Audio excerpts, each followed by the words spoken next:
Saturday. Yep. How'd that go for your group, and what do you think?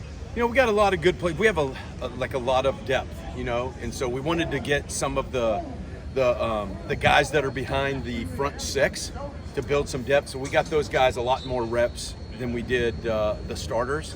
So you know, it may not have looked as efficient as I think that we're going to look, but we did get a lot of work in there with the two. So it went well, went as expected. Speaking of those top six, Yeah. What's the difference between last year when a lot of them were new versus this year when at least all of them have at least 1 year here under their belt? Yeah, so the good thing about experience is now you can take your offense kind of like to the next level. All right, so you can start building in more creative things.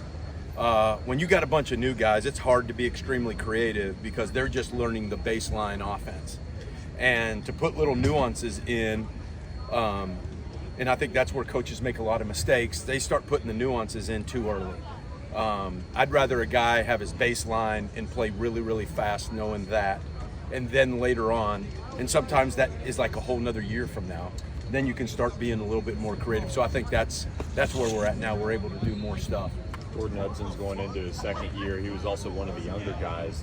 Is that one of those examples where you can add more to his toolbox? Oh, absolutely. Absolutely. So, you know, I always talk about the three phases that you're in. You know, first you got to learn what to do, right? And it takes a lot longer for some guys to get to that point. You know, and then it's how you do it. Okay, so if first phase is I'm learning how that I need to run a post curl. The second phase is, okay, now I can stop, I can scan the defensive structure. How am I going to run that post curl? All right, and then the final phase is you bypass all of those thoughts and you just run it really, really, really fast because you're there. And you know, he wasn't there. He wasn't in that third phase last year. You know, and so now he's dipping into that third phase and doing more with him and all that stuff. So I think he's going to play faster and play better. How are you seeing a guy like Ashton Cozart start to work? Obviously, he probably fits in that mold you were saying with the second team that maybe outside that top six. How do you see him grow since year one? Yeah, you know, he's still in that first phase of learning what to do, you know, and it's his job to get himself out of that phase, and you know, my job as well. But you know, he's still in that first phase, and he's got the talent. He's got great feet. He's got speed, quickness, and he can catch. We're just still pushing him to try to get to that next level. With the rotation, how do you handle that this year? You know, do you want to see, you know, a number one type emerge and force you to keep him out there the whole time, or? Oh yeah, you always want that. You always want a guy where he comes off the field, there's going to be a little letdown, like in talent and everything. I mean, that's like your number one guy. Now, and we had that with Rasheed. Fortunately, though, here we got some really good players, and when a guy comes out, there's not that much of a letdown at all, if any. Sometimes the guy going in might even be a little bit better at a certain skill or a certain route than the guy that just came out. So that's where we're at right now. But you know, I've won doing it both ways. You know, it's always great, especially to the public, to have that one guy and everybody knows about. But at the end of the day, I'd rather have 6 really good dudes than just one great guy and everybody else be average, and I think that's what we got. To that point, have you seen the 6 or so really elevate that level that you want to see this year going into most of their second years into the group? Mostly. You know, there's been some disappointing moments, you know, and I've had those conversations with those guys, and that's going to happen in football. But I feel good. I do feel good where we're at. How much do you got to coach and to work around with Rashard Smith and Derek McFall, 2 guys that kind of seem versatile, but seem like they can have impact both the running and receiving game? How much do you want? Yes, and it does help that I did coach Rashard. He was in my room as a wide receiver at Miami. So got a pretty good baseline of how to run routes. But Coach Cooper's been with us ever since. He's heard everything I've ever said at running routes, and he does a fantastic job. So he's very capable of being able to do both in his room.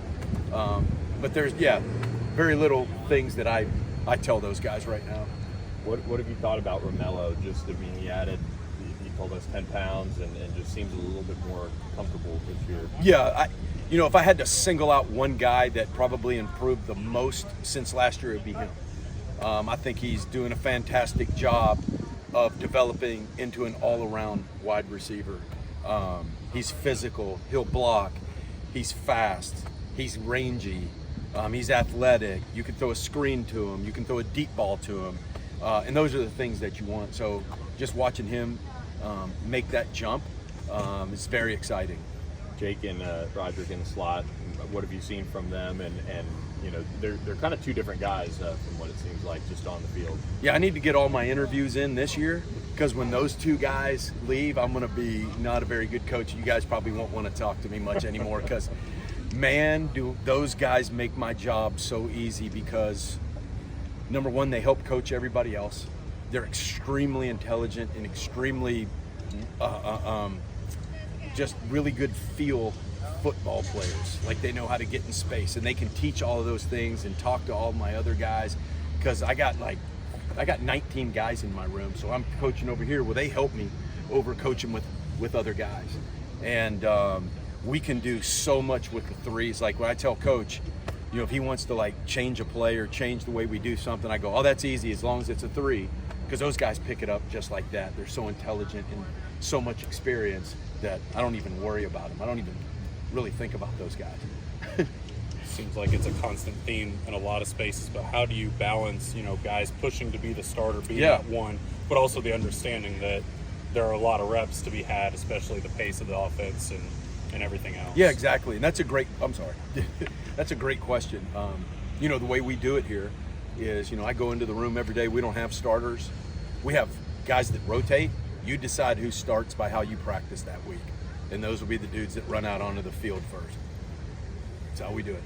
How big is it to have Ryan Jenkins now able to like really assist you with another eyes to actually talk to players on the field, and just overall that the growing on-field group that can help? Right. First, I'd like to say that De'Aaron King started in my room, so if he becomes this great coach, offensive coordinator, he started as my GA last year, or whatever they call him, QC.